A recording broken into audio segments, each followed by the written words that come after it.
Toutes les réponses à vos questions sur le management de demain. Plus fluide, plus fun et plus frugal. C'est FACube présenté par Fred sur FCube. Bonjour à tous, je m'appelle Frédéric Losfeld et aujourd'hui je vais vous parler des organisations VUCA compatibles. Mais qu'est-ce qu'une organisation VUCA compatible, me demanderez-vous? Alors je vous en parle parce que c'est mon métier, je suis consultant et j'accompagne les hommes dans la transformation de leurs organisations. VUCA est un acronyme anglais très pratique pour décrire rapidement le monde dans lequel nous vivons aujourd'hui. Il signifie volatilité, incertitude, complexité et ambiguïté. Je pense que depuis l'ère Covid, malheureusement, il n'y a plus de démonstration à faire pour convaincre qui que ce soit que notre monde est aujourd'hui volatile, incertain, complexe et ambigu. Une organisation VUCA compatible, c'est une équipe, une entreprise, capable de s'adapter à ce monde VUCA et d'y prospérer.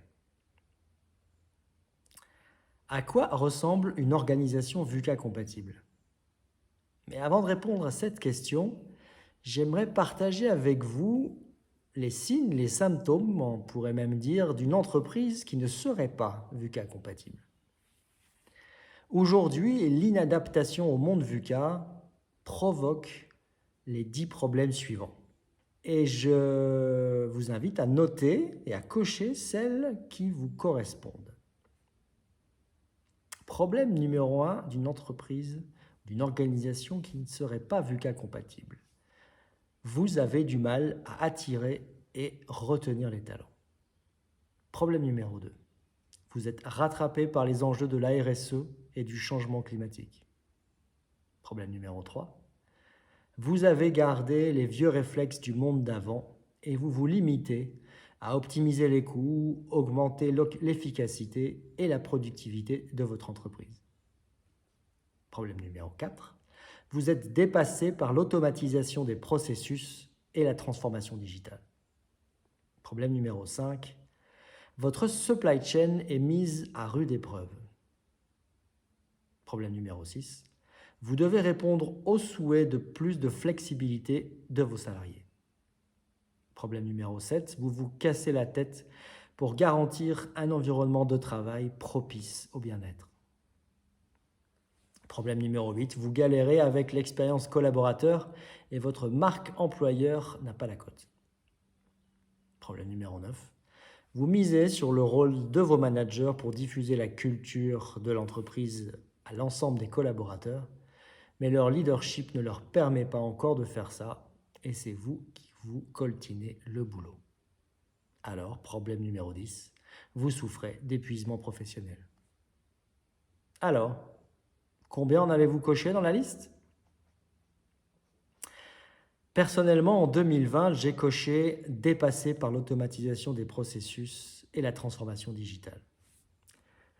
J'étais en retard sur ces processus et sur le digital. Je fonctionnais depuis 12 ans, depuis la création de mon cabinet de conseil, sur recommandation, avec un réseau classique de clients, de prescripteurs, que j'entretenais peu, mais ça suffisait largement à déployer de nouvelles affaires et faire croître mon chiffre d'affaires. Mais l'ère du Covid m'a mis une grosse claque et ça m'a obligé en 2021 non seulement à développer une offre à distance, mais aussi, et ça je ne m'y attendais pas, à prospecter à distance. J'ai dû me former et devenir actif sur LinkedIn, notamment, le réseau professionnel par excellence. Alors, lorsque j'ai reçu dans ma boîte mail une offre de LinkedIn qui disait « Profitez d'une heure de conseil gratuite avec un de nos experts pour améliorer votre visibilité et gagner des prospects sur notre réseau ». Quand j'ai lu ça, j'ai dit « Waouh, ils ont tout compris, génial ». Je vais pouvoir accéder au conseil d'un expert sur un sujet important et urgent pour moi et sur lequel je coince. Je prenais aucun risque car c'était gratuit.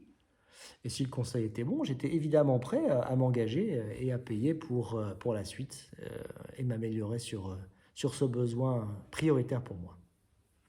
J'ai cliqué pour prendre rendez-vous dans le mail. Ils ne m'ont jamais rappelé. J'ai appris 2 leçons de ce mail. La première, c'est la différence entre une bonne idée et sa réalisation. C'est l'exigence, le sérieux et le dévouement envers ses clients qui fait la différence. Et voilà ce que vous trouverez chez moi, à la différence de chez LinkedIn. La deuxième chose que j'ai appris, c'est que pour ceux qui ont pris conscience que la transformation vers une organisation VUCA compatible est nécessaire, j'observe que c'est souvent vu comme quelque chose d'important, bien sûr, mais pas d'urgent. De fait, pris par le quotidien, le sujet est sans cesse repoussé, jusqu'à ce qu'une crise, qu'elle soit interne ou externe, la fasse devenir urgente. Mais dans ces moments-là, quand on gère l'urgence, on ne traite pas le problème de transformation au fond, ni de manière globale. On le subit, on met un pansement. Ceux qui ont compris que c'est avant la tempête qu'on inspecte le bateau traversent les tempêtes sans encombre.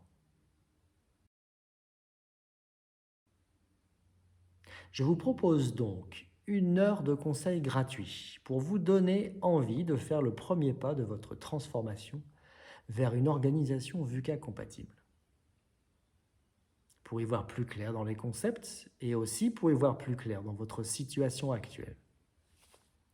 Ou pour répondre à une question spécifique sur le chemin de cette transformation si vous l'avez déjà entamée. 1 heure, c'est facile à caser. Et en plus, c'est vous qui fixeriez le rendez-vous à votre convenance grâce à un lien vers mon agenda sur l'application Calendly, lien que vous trouverez en description ci-dessous, sous la vidéo. Prenons cette heure non pas pour simplement un moment de promotion, mais pour réfléchir ensemble sur la robustesse de votre entreprise, la robustesse de votre embarcation, pour reprendre mon image de la tempête. Si on fait ça, vous gagnerez en visibilité sur l'avenir et donc en précision dans l'action. Et lorsque vous faites ça, vous faites vraiment votre job de dirigeant et de cadre. Ça ne sera pas uniquement 1 heure de découverte ou de promotion, c'est une véritable heure de conseil. C'est un moment où on parlera de vous, pas de moi, en toute confidentialité. Ça n'est pas qu'1 heure de diagnostic, c'est aussi 1 heure où je vais vous challenger sur ce que vous avez déjà mis en place et où je vous aiderai à identifier les forces, les potentiels de votre organisation pour trouver les bonnes pistes d'action dans votre transformation. Venez préparer. Plus votre question sera précise, plus je pourrai avoir d'impact pour y répondre. Ça sera aussi l'occasion, bien entendu, sans engagement de votre part, de découvrir qui je suis et comment je travaille et ce que je peux vous apporter. Certains diront, si c'est gratuit, ça ne vaut rien. Ok. Je leur répondrai que prix et valeur sont 2 notions souvent confondues. Ce n'est pas parce que c'est gratuit que ça n'a pas de valeur. Et ça n'est pas parce que c'est cher que ça en a. Je vous offre en 1 heure l'occasion de découvrir ma valeur pour vous. C'est 15 ans de recherche et de mise en œuvre réussie des processus de transformation complexes. C'est gratuit. Vous ne risquez rien, vous n'avez rien à perdre et tout à gagner. Pour finir, parce que transformer son entreprise pour la rendre VUCA compatible, c'est complexe et c'est long, il est urgent et important de commencer tout de suite et d'accélérer si vous avez déjà démarré. N'oubliez pas que le monde VUCA, lui, n'attend pas.